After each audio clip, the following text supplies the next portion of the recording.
सांद्र अम्ल कहते हैं। ठीक है, इसमें भी पहला पॉइंट हो जाएगा, जब विलयन में अम्ल की मात्रा, जब विलयन में अम्ल की मात्रा कम उपस्थित रहती है तो उसे तनु अम्ल, तनु अम्ल किसको कहेंगे, सांद्र अम्ल किसको कहेंगे, तुम लोग समझ गया।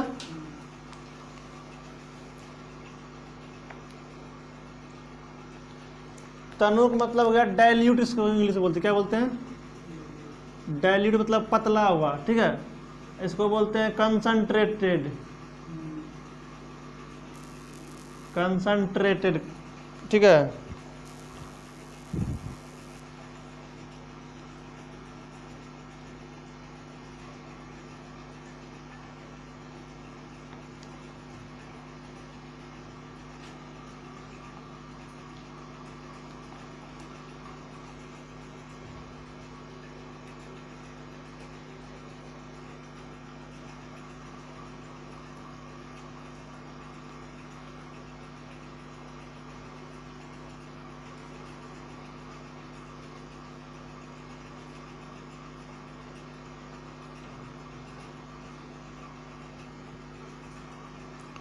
अब ऑब्जेक्टिव टाइप क्वेश्चन कुछ लिख लो। ठीक है,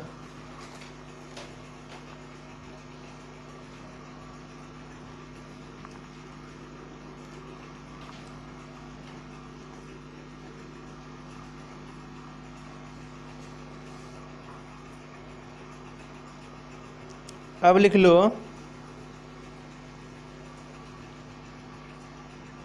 अमाशय में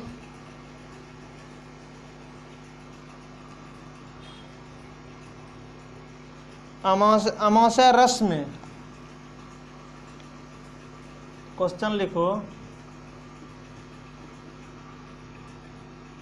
अमाशय रस में तनु या सांद्र अम्ल के रूप में HCl अम्ल पाया जाता है। मतलब कि सांद्र के रूप में रहता है या तनु के रूप में रहता है, तो तुम्हारा आ जाएगा आंसर किस रूप में, सांद्र, सांद्र अम्ल के रूप में। ठीक है,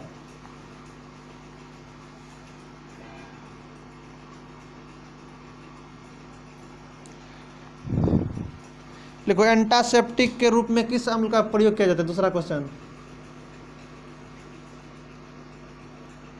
एंटासेप्टिक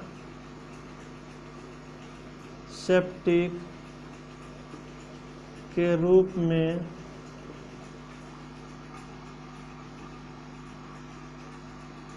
किस अम्ल का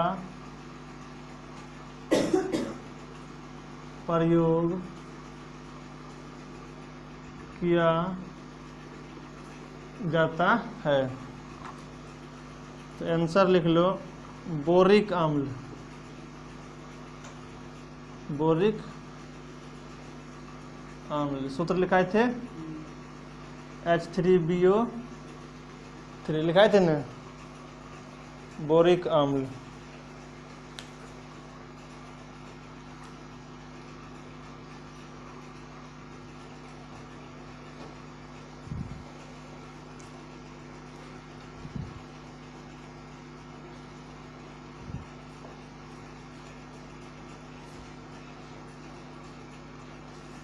लिख लिया,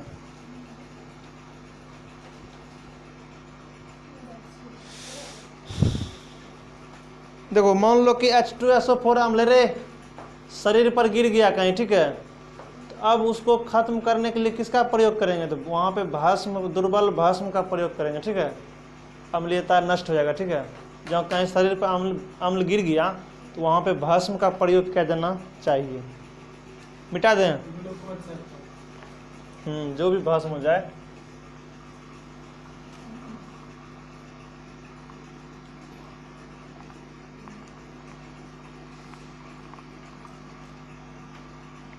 लिख लिया, आगे लिखें। अब प्रबल भस्म और दुर्बल भस्म हमको जानना है। क्या जानना है? अब लिखो, पहला भस्म जो है प्रबल भस्म,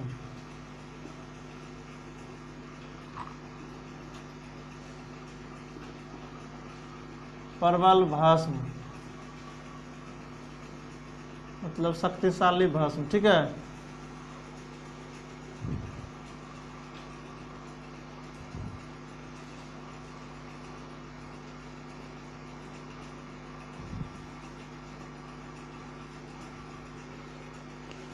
प्रबल भस्म में लिखो,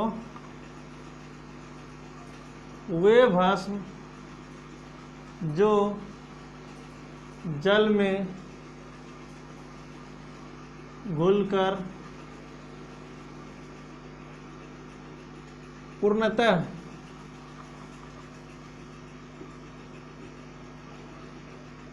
आयनित होकर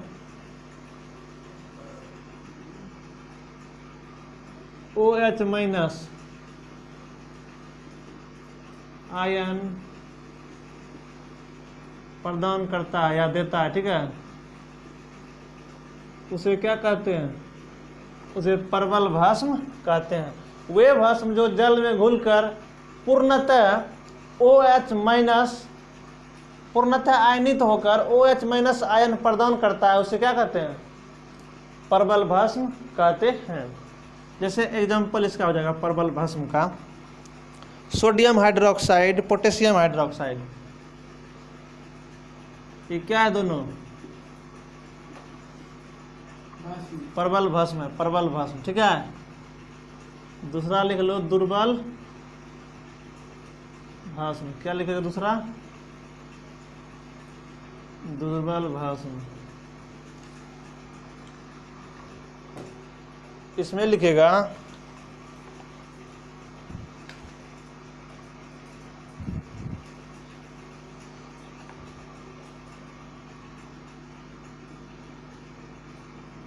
वे भस्म जो जल में घुलकर आंशिक रूप से, वे भस्म जो जल में घुलकर आंशिक रूप से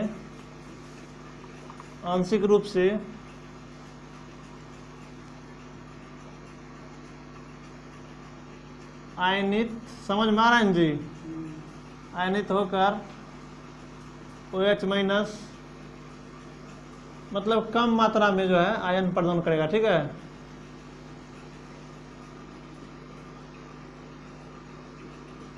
तो उसे क्या कहते हैं? दुर्बल भस्म कहते हैं, उसे दुर्बल भस्म कहते हैं। एग्जाम्पल तुम्हारा हो जाएगा, एग्जाम्पल अमोनियम हाइड्रोक्साइड, अमोनियम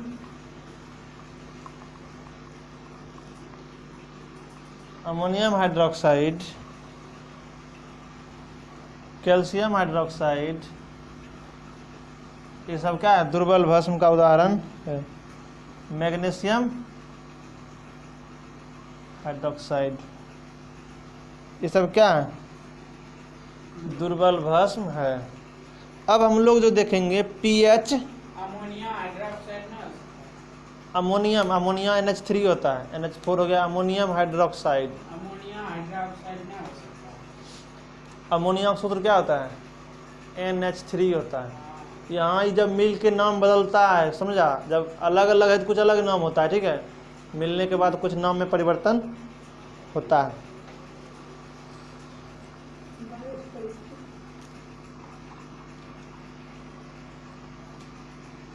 समझ में आ रहा है रवि? लिख लिया? मिटा दें? अब जो है पीएच स्केल के बारे में हम लोग देखेंगे।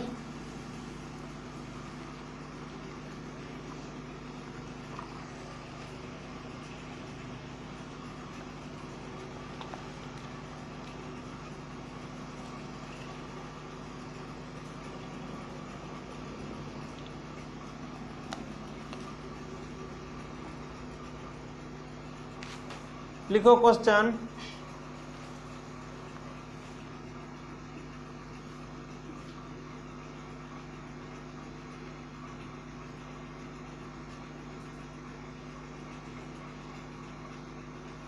किसी बिलियन में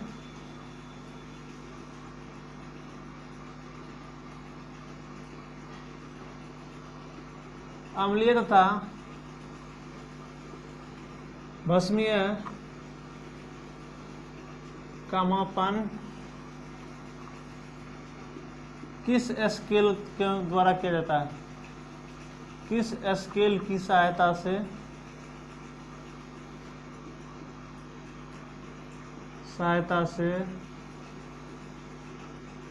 किया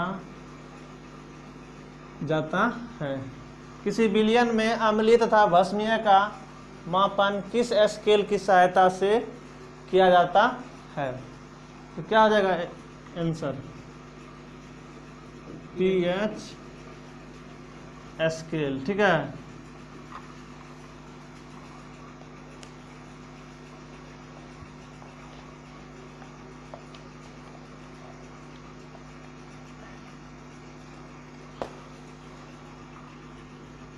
लिख लो pH स्केल को किसने दिया?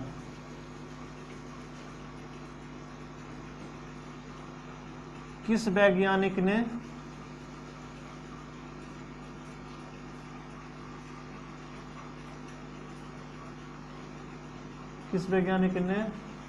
दिया? तुम्हारा आंसर हो जाएगा सोरेनसन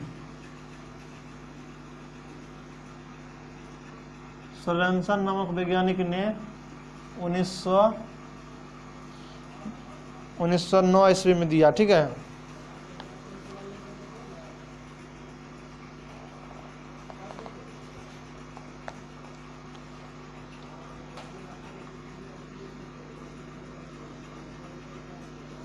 pH में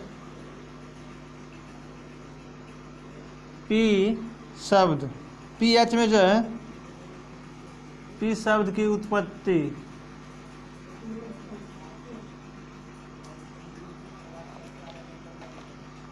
किस शब्द से हुई है? किस शब्द से हुई है?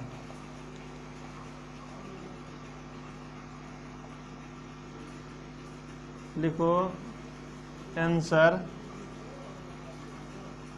पोटेंज। इसको हिंदी में लिखेगा पोटेंज शब्द से हुई है। ठीक है,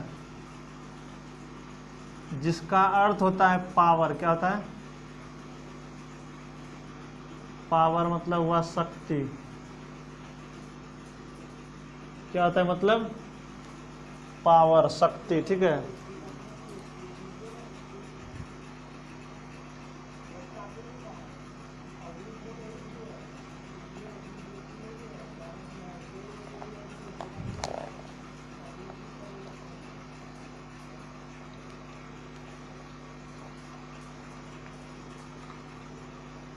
लिख लिया?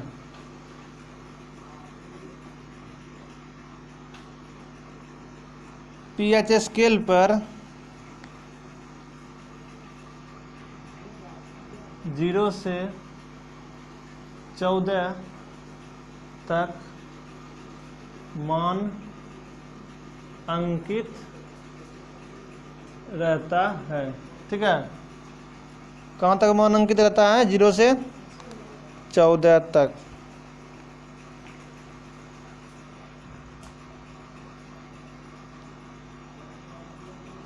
उदासीन विलयन का pH मान क्या होता है?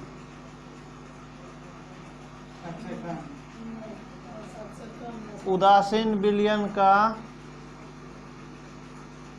pH मान 7 होता है। क्या होता है?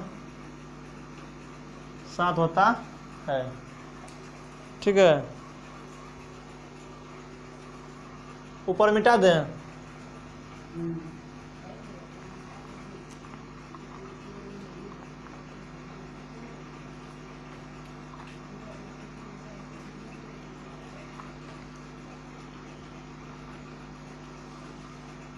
उदासीन विलयन का पीएच मान क्या होता है? 7। इसमें देखो इंक भरो, लगता है खत्म हो गया।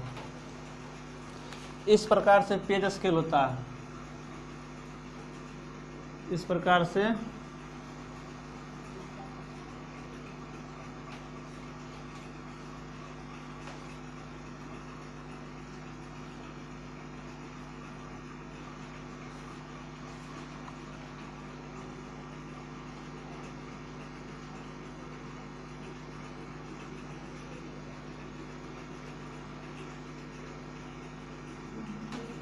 चौदह, यहाँ तक इस प्रकार से मान होता है, ठीक है।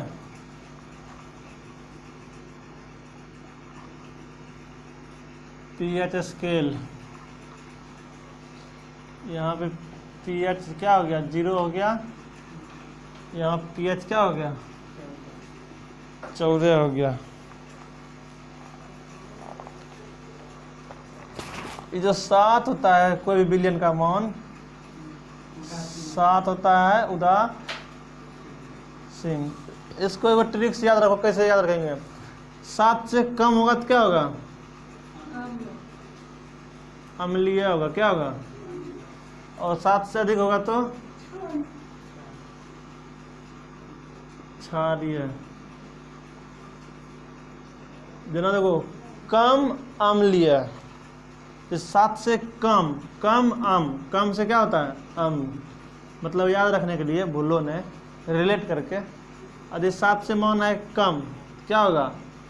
मतलब अम्लीय, ठीक है। अब तो अधिक क्षारीय, ठीक है। लिख ली, बनाओ इसको फिगर स्केल। आता नहीं आता स्केल बनाने नहीं आता, इससे क्वेश्चन आता है बीच में, यहाँ कुछ मान रहेगा, कुछ अम्लीय है, क्षारीय होता है, ठीक है।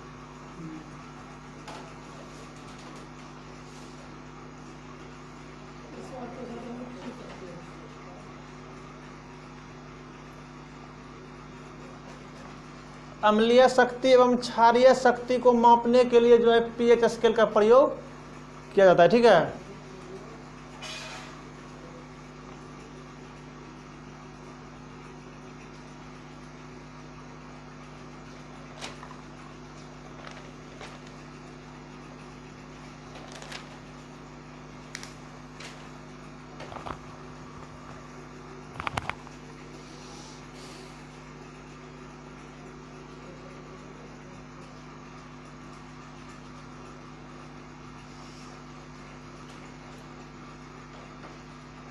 हो गया।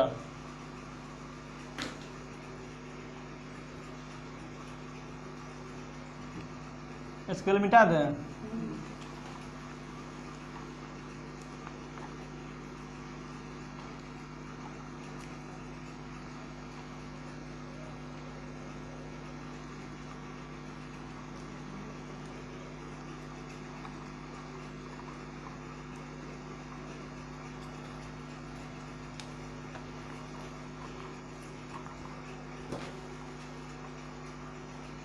अब देखो, दैनिक जीवन में पीएच मान, पीएच का महत्व।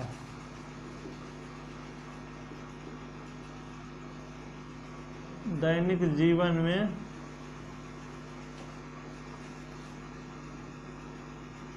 पीएच का महत्व। दैनिक जीवन में क्या? पीएच का महत्व। पहला लिख ले वो, पाचन तंत्र में पीएच का महत्व। मतलब हम लोग के दैनिक जीवन में क्या महत्व है पीएच का? तो पाचन तंत्र में पीएच का महत्व। पाचन तंत्र में क्या महत्व होता है? जैसे हमारे पेट में जो है क्या होता है? HCl होता है, बनता है, जो हमारे भोजन को पचाने में क्या होता है? सहायक होता है। इसका पीएच मान जो है लगभग 1.0 रहता है। कितना रहता है?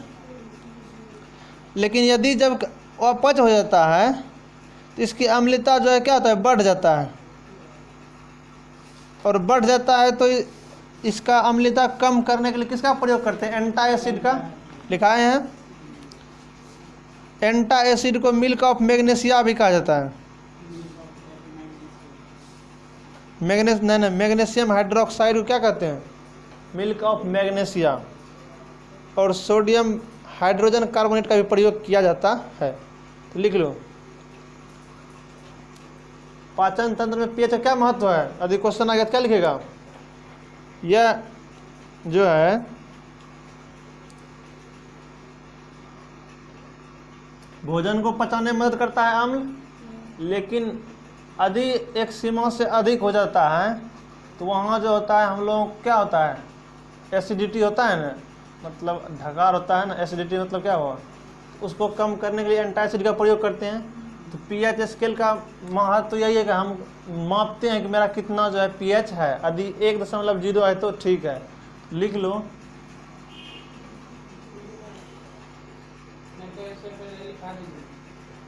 हमारे पेट में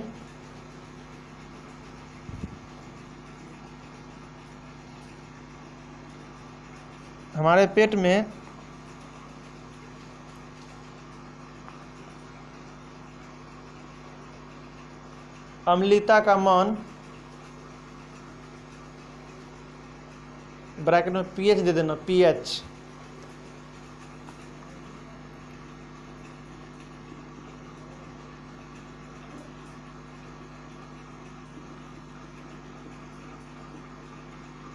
पीएच लिखा ना, मान 1.0 निश्चित रहता है। निश्चित, ये फिक्स रहता है, नियत रहता है, ठीक है। पीएच मान ऑब्जेक्टिव में आ सकता है, तो क्या बताएगा? 1.0। मिल्क ऑफ मैग्नीशिया किसको कहते हैं? लिख लो। मिल्क ऑफ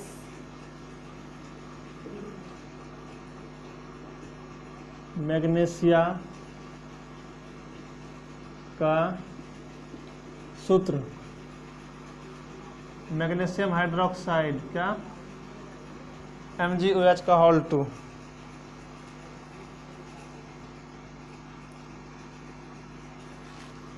दूसरा लिख लो,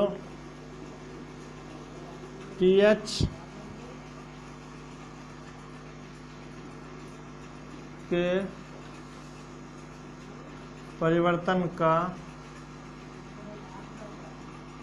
दांतों पर प्रभाव। हम लोग के दांतों पर प्रभाव पड़ता है जी पीएच का। जैसे हम लोग शर्करा युक्त भोजन करते हैं, मतलब शक्कर युक्त, चीनी मिठास युक्त भोजन करते हैं, तो मुंह में जो है मौजूद बैक्टीरिया द्वारा जो है अपघटित होकर अम्ल बन जाता है, ठीक है। क्या बन जाता है? अम्ल। और जब मुंह का पीएच मान 5.5 से कम हो जाता है तो दांत जो है क्या होता है? क्षय होने लगता है। लिख लो। जब मुंह का पीएच मान, हाँ, जब मुंह का पीएच मान 5.5 से कम होता है तो दांत का क्षय होना शुरू हो जाता है। शुरू हो जाता है। तो मुंह का पीएच मान कितना रहना चाहिए? 5.5 रहना चाहिए।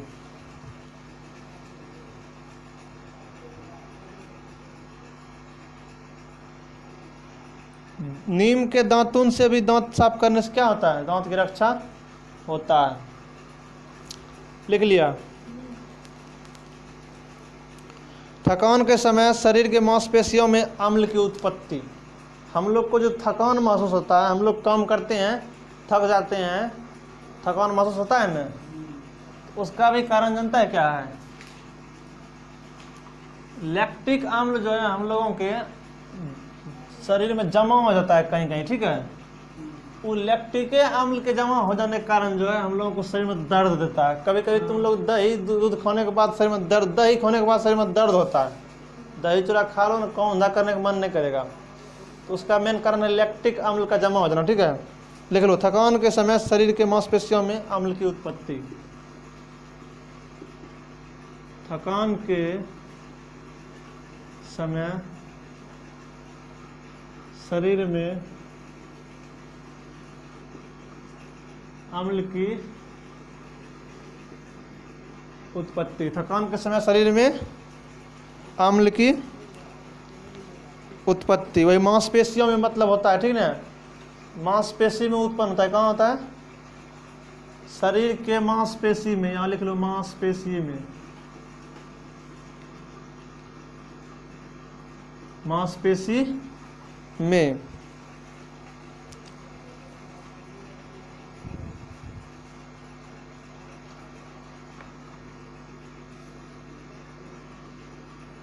तो कौन अम्ल बनता है? लैक्टिक। हाँ, लैक्टिक अम्ल बनता है, सीधा लिख लो, ऑब्जेक्टिव टाइप क्वेश्चन आएगा, ठीक ना। लैक्टिक अम्ल बनता है। मांसपेशियों में कड़ा दर्द होता है, करापन आ जाता है मांसपेशी में। हम लोग दौड़ते हैं या कुछ भी थकते हैं ना, एसिड जमा हो जाता है और करापन हो जाता है। ऑक्सीजन की आपूर्ति भी कम हो जाती है, ठीक है। लैक्टिक अम्ल जो बनता है तो हम लोगों के मांसपेशी में ऑक्सीजन की आपूर्ति क्या हो जाता है? कम हो जाता है। यहाँ यो लिख लो, O2 की आपूर्ति कम हो जाती है जब लैक्टिक अम्ल बनता है तो, ठीक है। अगला लिखो, अम्ल के प्रयोग से बर्तन के धब्बों को दूर करना। करते हैं ना?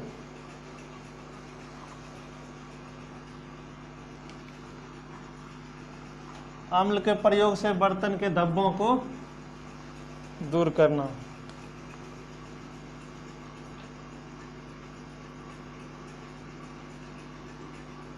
अम्ल के प्रयोग से बर्तन के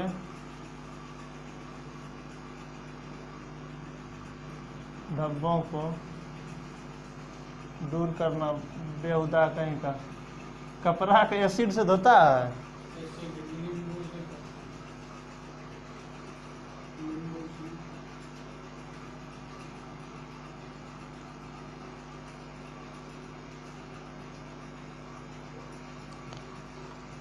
अम्ल के प्रयोग से क्या करते हैं? बर्तन के धब्बा को दूर करते हैं ना। उसके बाद मिट्टी का पीएच, चलो ये हो गया। अब लिख लो मिट्टी का पीएच, मिट्टी का पीएच। पीएच मान 7 के आसपास होती है, ठीक है। कितना? 7 के आसपास होती। यदि 7 के आस पर आता है तो ठीक है, लेकिन यदि अम्लीय हो गया, क्षारीय हो गया तो पौधा में वृद्धि नहीं होता है, ठीक है। मिट्टी अधिक अम्लीय हो गया, उसमें काली चूना, बकरा चूना, कैल्शियम कार्बोनेट डालते हैं ना, उसका पीएच को नियंत्रित करते हैं। तो मतलब उदासीन ही रहना चाहिए मिट्टी का पीएच मान, समझा। लिखो पीएच और जलीय जीव, अगला पॉइंट। पीएच और जलीय जीव। जल का पीएच एक निश्चित सीमा के अंदर रहने पर जो है उसमें मछली सब रह सकता है। यदि जल का पीएच मान ज़्यादा हो गया, मतलब या तो कम हो गया तो अधिक हो जाता है, इससे क्या होता है? जीव जंतु जो जल में रहता है उसका रहना उसमें दुश्वार हो जाता है, उसको रहने में परेशानी होता है, ठीक है। जब अम्ल वर्षा होता है तो तालाब का पीएच मान बहुत कम हो जाता है। क्या हो जाता है? कम हो जाता है, जिसके कारण जो है जीव जंतु बहुत नष्ट रहता है, मर जाता है, ठीक है।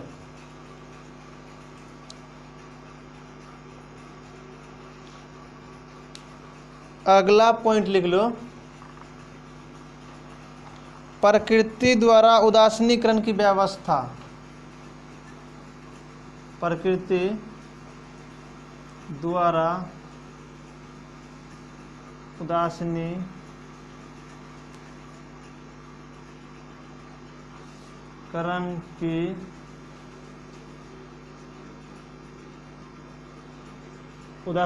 की व्यवस्था।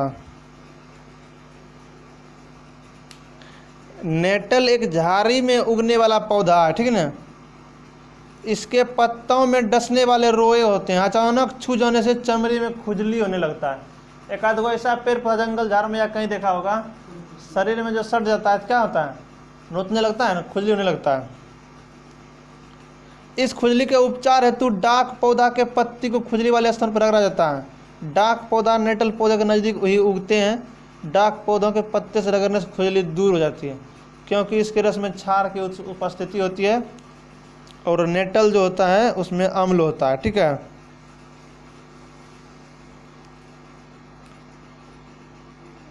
मेथेनोइक अम्ल तो मतलब प्रकृति में भी जो है कुछ जड़ी बूटी है, ठीक ना। जैसे हम लोग को जो है नोचने जो लगता है खुजली, वहाँ पे अम्ल का उसमें कुछ प्रवेश हो जाता है शरीर में, ठीक है, नोचने लगा। अब वही में एगो क्षार या पत्ता कोनो जड़ी बूटी जो बोले नाम, कौन सी नाम बोले, डाक, वो रगड़ेंगे उससे निकलेगा कौन सी क्षार निकलेगा, वो नष्ट कर देगा, ठीक है। यहाँ तक लिख लिया। तो तुम्हारा अम्ल और भस्म जो है पूरा समाप्त हो गया। अब जो बच गया पॉइंट क्या बचा, लवण बच गया। तो लवण भी जो है अभी समझो कि 2 भाग खत्म हुआ, 1 भाग जो है बचा हुआ है। यहाँ तक समझने में की दिक्कत तो है।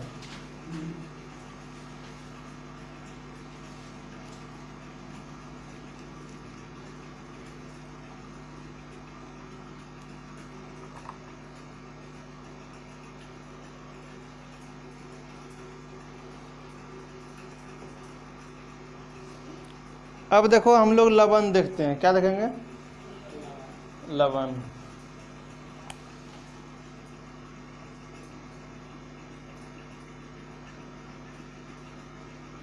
लवण किसको कहते हैं, सॉल्ट को क्या कहते हैं, लवण। हाँ, सॉल्ट को हम लोग क्या बोलते हैं, लवण बोलते हैं। तो लिखो, जब अम्ल तथा भस्म आपस में अभिक्रिया करता है तो लवण का निर्माण होता है, लवणता जल बनता है। जब अम्ल तथा भस्म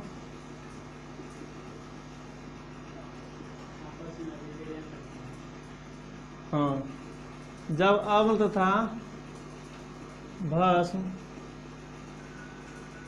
आपस में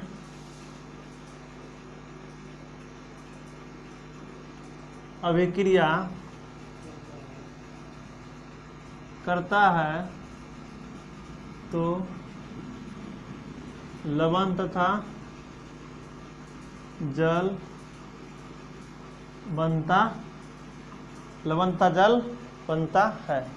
जैसे देखो अम्ल क्या था,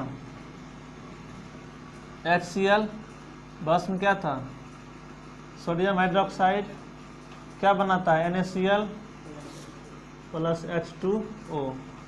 यहाँ दिए 2 हो गया, H2 है ना जी, Cl, ठीक है, संतुलित ही समीकरण है ना, बना लिया। कौन सी बनाई, NaCl क्या है, लवण है, लवण, ठीक है। लवण तो नमक है, तो नमक लवण होता है, नमक लवण ही जो है नमक होता है, ठीक है। साधारण नमक जो बोलते हैं, ये क्या है, अम्ल है।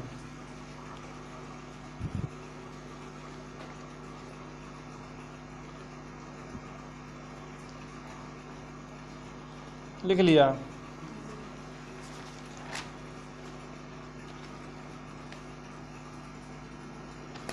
और इसका एग्जांपल लिखेगा, लिख लो, H2SO4 रिएक्शन के रूप में, ये अम्ल है ना जी, अम्ल है, सोडियम हाइड्रोक्साइड के साथ करेगा, क्या होगा,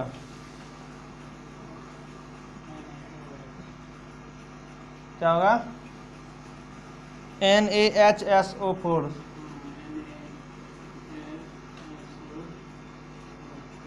सोडियम बाइसल्फेट बना, ठीक है, H लगता है तो बाय बनता है, ठीक है, प्लस H2, सोडियम बाइसल्फेट। उसी प्रकार से H2SO4 जो है जब अभिक्रिया करेगा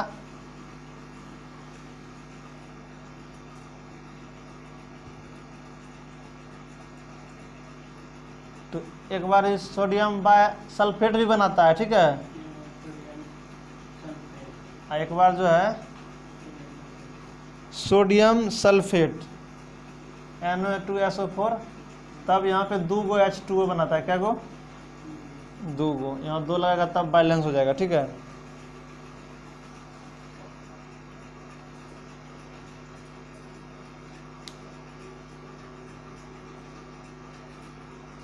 लिख लिया?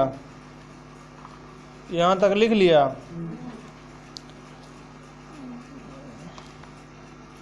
कुछ पदार्थ में जो है pH का मान नहीं लिखा है सारणी, लिख लो,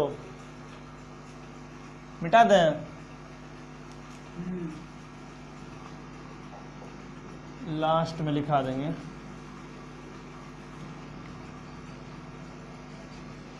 लिख लिया?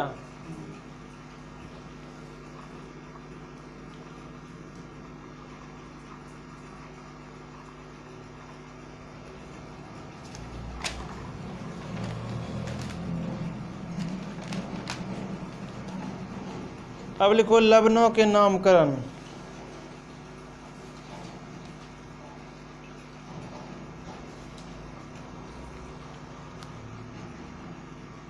लवणों के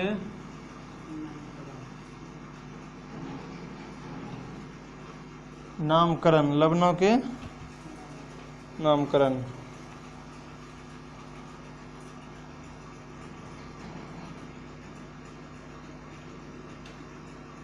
लवण में भास्मिक मूलक एवं